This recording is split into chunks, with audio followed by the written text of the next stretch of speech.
Hey hello everyone, welcome back to the channel. अगर अभी तक आपने मेरे चैनल को सब्सक्राइब नहीं किया है तो जल्दी से चैनल को सब्सक्राइब कर दे।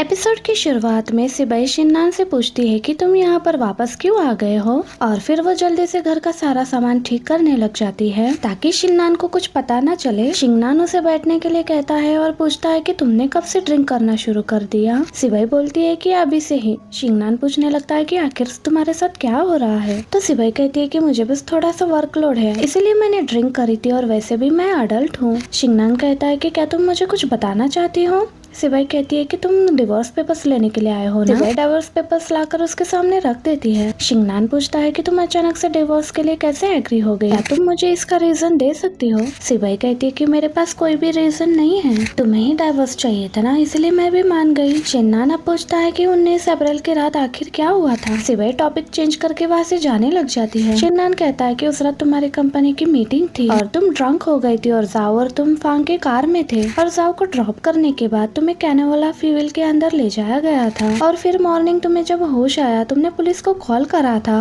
लेकिन उनके आने के बाद तुमने अपनी रिपोर्ट वापस क्यों ले ली। शिन्नान पूछता है कि आखिर इसके पीछे कौन था, तो सिबाई कहने लगती है कि जब तुम्हें सब कुछ पता है तो मेरे पास कुछ भी कहने के लिए नहीं है, और क्या अभी ये मैटर करता है कि वो कौन था, और मैं पुलिस रिपोर्ट नहीं करूंगी। शिन्नान पूछता है कि क्या वो फांग था, तो सिबाई कहती है कि मुझे याद नहीं। इस रात ऑफिस मीटिंग में एक बॉस को ड्रिंकिंग बहुत पसंद थी, और उन्होंने ही मुझे बार बार ड्रिंक का ऑफर दिया था, और मैं किसी को भी हर्ट नहीं करना चाहती थी, इसलिए उनकी ड्री हुई ड्रिंक मैंने पी ली, और फिर उसके बाद मेरी मॉम ने हमारे डिवोर्स के बारे में कॉल करा था, और हमारी बहस हुई जिस वजह से मैंने और भी ज्यादा ड्रिंक कर ली। लास्ट में फांग ने मुझे घर ड्रॉप करने के लिए कहा था। उसने मुझसे कहा था कि जब हम लगभग घर पहुंच गए थे तो मैं ही कार से उतरकर चली गई थी, लेकिन अब मुझे कुछ भी याद नहीं है, और जब मुझे होश आया तो मैं फील्ड्स के अंदर थी, और मैंने पुलिस को कॉल करके अपने लिए जैकेट मंगवाया। तो शिन्नान बोलता है कि पुलिस और मैं तुम्हारी हेल्प करने के लिए तैयार है, ये बर्डन तुम अकेले क्यों उठा रही हो। सिबाई कहती है कि मेरे रिपोर्ट करने से लोग तो यही कहेंगे ना कि इसमें गलती मेरी ही है, और ये बिग डील नहीं है, मैं इस बात को भूल जाऊंगी।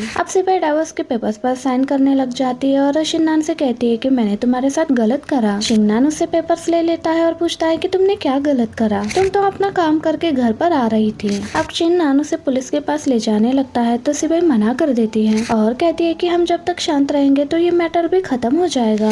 शिन्नान उसे समझाने की कोशिश करने लगता है कि तुम अपनी आधी जिंदगी इस बारे में ही सोचते रह जाओगी कि आखिर ये तुम्हारे साथ ही क्यों हुआ, और जिसने तुम्हें हर्ट करा है आखिर वो अच्छे से क्यों जिए, और आखिर तुम इस तरीके से क्यों, लेकिन फ्यूचर में लोग तुम्हें बेकार ही समझेंगे। सिबाई कहती है कि मेरी मॉम ने मुझे कहा है कि मुझे मेरी किस्मत को एक्सेप्ट कर लेना चाहिए। तो शिन्नान कहता है कि किस्मत को चेंज भी करा जा सकता है, तुम्हें बस एक बार जीतने की कोशिश करनी है। सिबाई कहती है कि लेकिन मैं कभी नहीं जीतूंगी।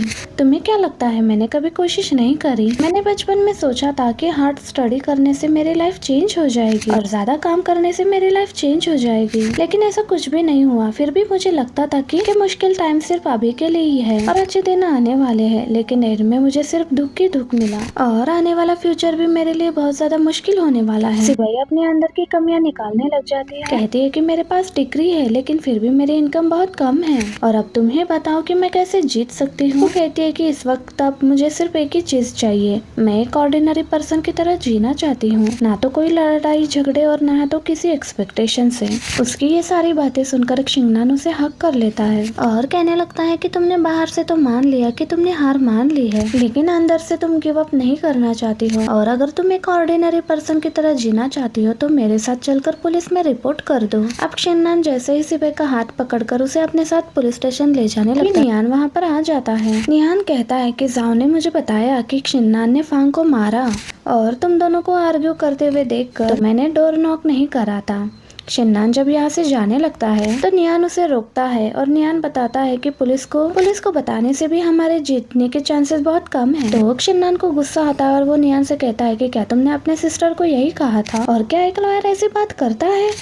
तो निहान बोलता है कि मैं सिबाई को हारा हुआ केस लड़ने नहीं दे सकता, तुम उसकी फैमिली नहीं हो इसलिए तुम उसका दर्द नहीं समझ सकते। निहान बोलता है कि सभी लोग सिबाई पर ही गलत उंगलियां उठाएंगे क्योंकि वो उस रात ड्रंक थी, और सब लोग यही कहेंगे कि उसी ने सेड्यूस करके उसे फंसाया होगा। मैं तुम्हारे गुस्से को समझ सकता हूँ, लेकिन अगर तुम इस बात को एक्सेप्ट नहीं कर सकते तो सिबाई से डिवोर्स ले लो। तुम्हारी वजह से मैं अपनी सिस्टर को बर्बाद होते हुए नहीं देख सकता।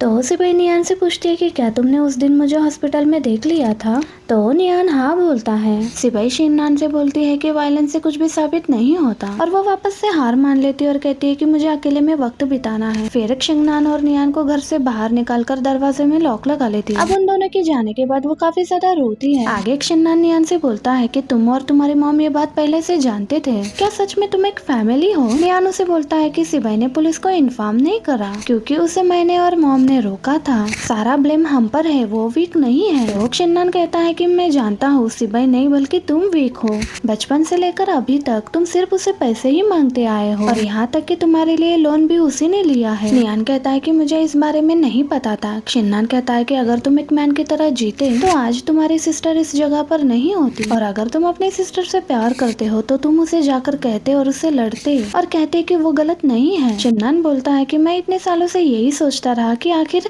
सिपाही की हालत ऐसी क्यों है, लेकिन अब जाकर मुझे समझ में आ गया कि ये सब उसकी फैमिली और मेरी वजह से है। नियान कहता है कि अगर अब मैं कहूँगा तो तुम मुझ पर बिलीव नहीं करोगी, लेकिन मैं सच में होप करता हूँ कि वो हमेशा से ही पहले वाली सिपाही रहेगी जिसकी मैं सबसे ज्यादा तारीफ करता हूँ। नियान बोलता है कि आज रात डैड का बर्थडे है, अगर तुम दोनों नहीं आ रहे हो तो मैं तुम्हारे बारे में डैड को सब सच बता दूंगा। फिर ये कहकर नियान वहाँ से चला जाता है। आगे अब सुबह हो जाती है और शिंगनान अभी भी सिपाही के बेसमेंट में बैठकर सिगरेट पी रहा था। जैसे ही सिपाही को कॉल लगाता है, सिपाही का फोन बंद आ रहा था। अब वो घर में जाता है तो टेबल पर बहुत सारे मेडिसिन पड़ी हुई थी और शिंगनान को सिपाही वॉशरूम में बेहोश पड़ी हुई मिलती है और वो तुरंत उसे हॉस्पिटल में लेकर जाता है। कार में जाते हुए सिपाही बेहोशी की हालत में उसे बोलती है कि मुझे लड़ना है, लेकिन जब भी मैं अपनी हिम्मत जुटाने की कोशिश करती हूँ तो कोई ना कोई मुझे सहने के लिए कह देता है। शिंगनान कहता है कि तुम्हें डरने की जरूरत नहीं है, तो सिपाही कहती है कि मैंने जीतने की बहुत कोशिश करी। और फिर इसके बाद हमें पास्ट का सीन दिखाया जाता है। जब सिपाही स्कूल में थी वो स्टेज पर always best to come first ये वाला स्पीच दे रही थी। इसके बाद सिपाही अपने घर पर होती है और उसे कल स्कूल जाना था, लेकिन उसकी मॉम उसे कल स्टॉल पर हेल्प करवाने के लिए कहती है और मॉम उसे कहती है कि तुम्हें अपने ब्रदर के बारे में भी सोचना होगा। हमने उसकी स्कूल प्लेसमेंट की काफी फीस भरी है और हमारे पास इतने पैसे नहीं है कि हम दोनों को अफोर्ड कर सके। सिपाही कहती है कि मैं अपनी स्टडीज ड्रॉप नहीं कर सकती हूँ और मुझे और पढ़ना है। तो मॉम कहती है कि तुम इतनी जिद्दी क्यों हो, तुम्हारी वजह से तुम्हारे डैड की जॉब जा चुकी है और तुम लकी हो कि तुम्हें अभी तक पढ़ने को मिला। तो सिपाही रोते हुए मॉम से पूछती है कि नियान पढ़ सकता है तो मैं क्यों नहीं? मॉम कहती है क्योंकि वो लड़का है और वो अपनी इनकम फैमिली को देगा। सिपाही पूछती है तो फिर मेरी स्टडीज का क्या होगा? तो मॉम कहती है कि तुम एक लड़की हो और एक दिन तुम्हारी शादी हो जाएगी और तुम्हारा ब्रदर ही फैमिली के लिए एक होप है। अगले सीन में सिपाही अपनी मॉम के फूड स्टॉल पर उनकी हेल्प करवाने के लिए आई होती है। सिपाही के स्कूल फ्रेंड्स उसके पास आकर उससे पूछते हैं कि तुम्हारे ग्रेड्स तो बहुत अच्छे हैं पर तुमने स्कूल ड्रॉप क्यों करा? लेकिन सिपाही उन्हें कोई भी जवाब नहीं देती। सिपाही की मॉम स्टार्टिंग से ही नियान को बहुत ज्यादा केयर और लव किया करती थी और ये सब कुछ सिपाही भी देखती है। आगे सिपाही मिस्टर यांग के पास जाती है। यांग उसे बताते हैं कि मेरे पास तुम्हारे लिए गुड न्यूज है, तुम अब फिर से स्कूल जा सकती हो। यांग उसे पैसे देते हैं जो कि उसे फाइनेंशियल लीड पर मिले थे। सिपाही के डैड यांग को बोलते हैं कि मैं भी चाहता हूँ कि सिपाही अपना पढ़ाई कंटिन्यू करे, लेकिन इसकी मॉम को लगता है कि लड़कियों को स्टडीज नहीं करनी चाहिए। सिपाही यांग से पूछती है कि ये पैसे मुझे किसने दिए? तो यांग बताते हैं कि डोनर अपनी आइडेंटिटी रिवील नहीं करना चाहते। इसके बाद यांग सिपाही से पूछते हैं कि कॉलेज के लिए तुम पैसे कहाँ से लाओगी? तो सिपाही बताती है कि कॉलेज वाले लोन प्रोवाइड करवाते हैं और मैं पार्ट टाइम जॉब भी कर लिया करूंगी। अब हम देखते हैं कि सिपाही बहुत दिन रात मेहनत करके पढ़ाई कंप्लीट करती है और फाइनली उसका कॉलेज में एडमिशन भी हो जाता है। वो अपना सामान और एडमिशन लेटर लेकर कॉलेज जाती है और हमें 2013 का सीन दिखाया जाता है। वो अपने रूममेट्स को बताती है वो एक बहुत ही बड़ी कंपनी में इंटरव्यू देकर आई है और तभी सिपाही को उसकी मॉम का कॉल आता है और वो पूछती है कि तुम वापस घर कब आ रही हो? मैंने तुम्हारे लिए यहाँ पर जॉब ढूंढ ली है। सिपाही कहती है कि आप मेरे लिए जॉब मत ढूंढो और कॉल कट कर देती है। आगे सिपाही उसी कंपनी में टेम्परेरी वर्क किया करती थी। वो वहाँ सारे काम किया करती थी, कभी किसी काम को मना नहीं करती थी। कंपनी के मैनेजर मिस्टर ली उससे इम्प्रेस होकर कहते हैं कि बहुत जल्द अब मैं तुम्हें परमानेंट जॉब दे दूंगा। अब सिपाही अपने हॉस्टल आती है। मॉम सिपाही को मैसेज करती है कि तुम वहाँ कम पैसों में जॉब क्यों कर रही हो? तुम अपनी लाइफ की वजह से फैमिली को इग्नोर कर रही हो। अब अगले दिन जब सिपाही अपनी कंपनी में होती है तो उसकी मॉम वहाँ पर आ जाती है। वो उससे मिलने के लिए अंदर जाने लगती है तो रिसेप्शनिस्ट उसे रोकती है और कहती है कि वो अभी मीटिंग में है। मॉम सिपाही को देख लेती है और सिपाही वहाँ पर एक सर्वेंट की तरह काम कर रही थी। तो मॉम उसे मिलकर कहती है कि क्या तुम्हें सिटी में यही जॉब मिली थी? तो सिपाही पूछती है कि आप यहाँ पर क्या कर रहे हो? तो मॉम बोलती है कि मैं यहाँ पर तुमसे मिलने के लिए आई हूँ। तुम्हें हमारे यहाँ याद आती नहीं है लेकिन हमें आती है। अब मीटिंग रूम में जाकर सभी के सामने सीन क्रिएट करती है और कहने लग जाती है कि इतनी बड़ी कंपनी में मेरी बेटी अकेली ही ये सब काम कर रही है। सिपाही अपनी मॉम को बाहर लेकर जाती है और कहने लगती है कि मेरी जॉब अब परमानेंट होने वाली है।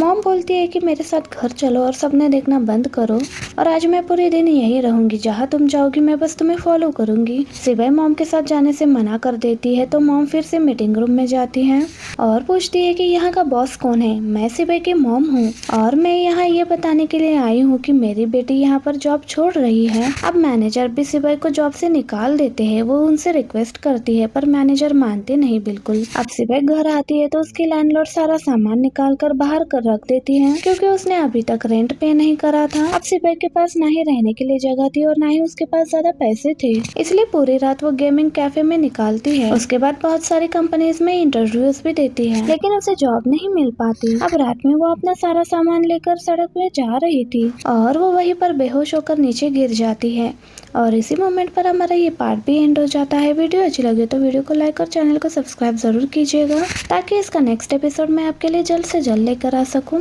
And thank you for watching. Bye bye, see you in the next part.